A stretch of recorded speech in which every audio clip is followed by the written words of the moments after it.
ఓం శ్రీ స్వామియే శరణమయ్యప్ప. అందరికీ నమస్తే అండి. అయ్యప్ప స్వామి దీక్ష గురించి, ఇరుముడి విశిష్టత గురించి, 18 మెట్ల ప్రాముఖ్యత గురించి నాకు తెలిసిన కొన్ని విషయాలు మీకు తెలియజేయబోతున్నాను. అయ్యప్ప మాల ఎక్కువగా కార్తీక మాసంలోనూ, మకర సంక్రాంతికి జ్యోతి దర్శనానికి వెళ్ళే భక్తులు మార్గశిర మాసంలోనూ మాలను ధరిస్తారు. ఈ మాలను గురుస్వామివారి సమక్షంలో ధరిస్తారు. తొలిసారి మాల ధరించిన కన్యస్వాములు ఎలాంటి నియమాలు ఆచరించాలో గురుస్వామినే వివరిస్తారు. ఈ మాలను 41 రోజుల పాటు ఎంతో కఠిన నియమాలతో దీక్షను చేపడతారు. దీక్షను చేపట్టిన మొదటి రోజు నుండి చివరి రోజు వరకు ఎన్నో నియమ నిష్టలతో మాలను పూర్తి చేయాలి. మాల ధరించడానికి 4 రోజుల ముందు నుండే మద్య మాంసాలకు దూరంగా ఉండాలి. బ్రహ్మచర్యం పాటించాలి. మాల ధరించిన స్వాములు ప్రతిరోజు చన్నీళ్లతో స్నానం చేయాలి. విలాసాలను విడిచిపెట్టి నేలపై నిద్రపోవాలి. పాదరక్షలు ధరించకూడదు. మాల ధరించిన స్వాములు నలుపు రంగుల దుస్తులు మాత్రమే ధరించాలి. మెడలో రుద్రాక్ష, తులసి, స్ఫటికమాలలు ధరిస్తారు. నిత్యం స్వాములతో కలిసి సామూహికంగా స్వామివారిని ఆరాధించాలి. ఎవరినీ దూషించకూడదు. తమ శత్రువులో కూడా స్వామిని చూసుకోవాలి. మాలలో ఉన్న వారు మగవారిని స్వామి అని, ఆడవారిని మాత అని పిలవాలి. అశుభ కార్యక్రమాలకు దూరంగా ఉండాలి. దీక్షలో ఉన్న స్వాములను ఎవరైనా భిక్షకు పిలిస్తే కుల మతాలను చూడకుండా వారి ఇంటికి వెళ్ళి భిక్షను స్వీకరించాలి. ఈ విధంగా 41 రోజుల పాటు దీక్ష చేపట్టిన తరువాత ఇరుముడిని కట్టుకొని శబరిమలకు బయలుదేరుతారు.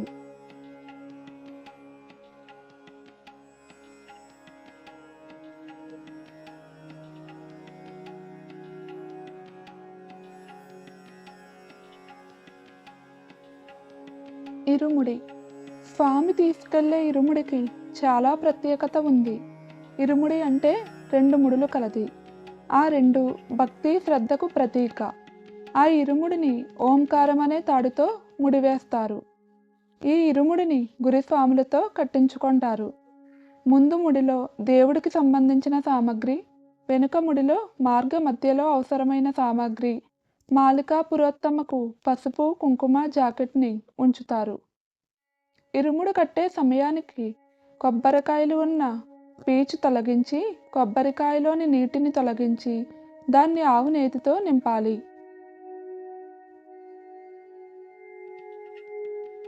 దీక్ష చేసే స్వామి ఒక కొబ్బరికాయను ఆవు నెయ్యితో నింపితే, రెండవ కాయను కుటుంబ సభ్యులు, బంధుమిత్రులు ఆవు నెయ్యితో నింపుతారు. స్వామివారి సన్నిధానానికి వెళ్ళలేని వారు కూడా కొబ్బరికాయను నేతితో నింపవచ్చు. ఈ నెయ్యితో స్వామివారికి శబరిమలలో అభిషేకం చేస్తారు.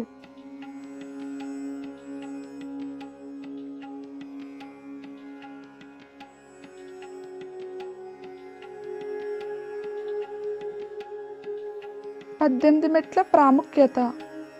అయ్యప్ప స్వామి ఆలయంలో ఉన్న 18 మెట్లను పదునెట్టాంబడి అంటారు.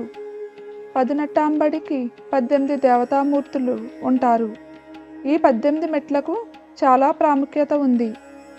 ఈ మెట్లు ఎక్కాలంటే ఇరుముడి కట్టుకొని వచ్చిన స్వాములు మాత్రమే అర్హులు. ఇరుముడు లేకుండా వచ్చిన భక్తులు ఎంతటి వారైనా అనర్హులు.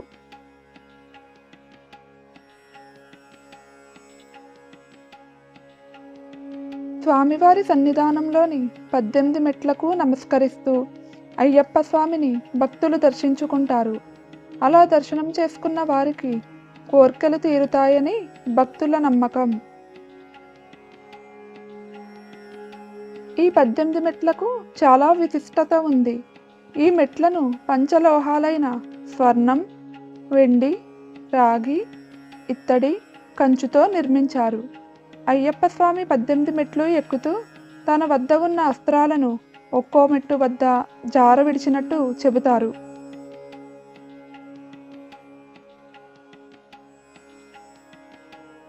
పద్దెనిమిది మెట్లలో మొదటి 5 మెట్లు పంచేంద్రియాలకు సూచన. మనుషుల దృష్టి ఎప్పుడూ మంచిపైనే ఉండాలని సూచిస్తుంది. మంచి వినాలి, మంచి మాట్లాడాలి, తాజా శ్వాస తీసుకోవాలని సూచిస్తాయి.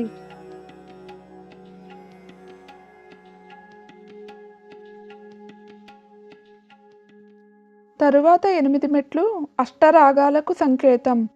అంటే కామం, క్రోధం, లోభం, మోహం, మదం, మాత్సర్యం, అసూయ, దర్పాన్ని విడిచిపెట్టి మంచి మార్గంలో వెళ్ళాలని సూచిస్తాయి. తరువాతి 3 మెట్లు సత్వం, తామసం, రాజసానికి సూచన. ఇక మిగిలిన చివరి 2 మెట్లు విద్య, అవిద్యను సూచిస్తాయి. విద్య అంటే జ్ఞానం. అంతా జ్ఞానం పొందేందుకు అవిద్య అనే అహంకారాన్ని వదిలిపెట్టాలని సంకేతం.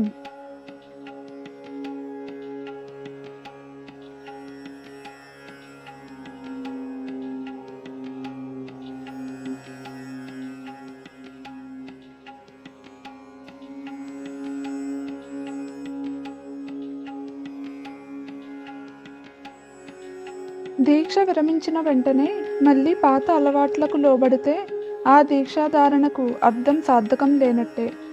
మాల తీసిన తరువాత కూడా ఎలాంటి నియమాలు లేకపోయినా వ్యక్తిత్వంలో, ప్రవర్తనలో వచ్చిన మార్పులు కొనసాగించినప్పుడే దీక్ష చేపట్టినందుకు సార్థకత ఉంటుంది.